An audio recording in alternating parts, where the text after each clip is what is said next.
Nossa limpi'e passa dushi, babo, cubo, unidemang pasta dushi e limpi'e. Meta principal do projeto tá para pessoas não por tá consciente que para o futuro nós temos que começar a separar no shushi na maneira para chegar a onde nós concentração a labor reparar que tem bote não tá indicado uma pode tirar plástico, uma pode tirar glas e uma pode tirar artefacto de metal.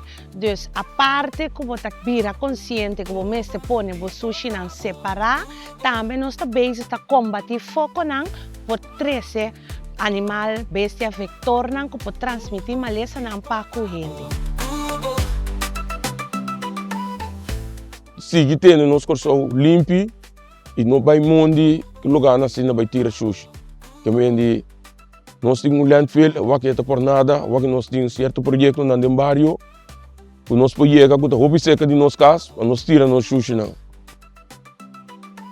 A iniciativa aqui está tremendo, não quer algo começa a tomar lugar, roupa regular, para sombra, Kòrsou de shushi, então se viu dentro não para não poder sair de sushi não mais tanto possível, para nós ter Kòrsou limpo, para nós viver dentro.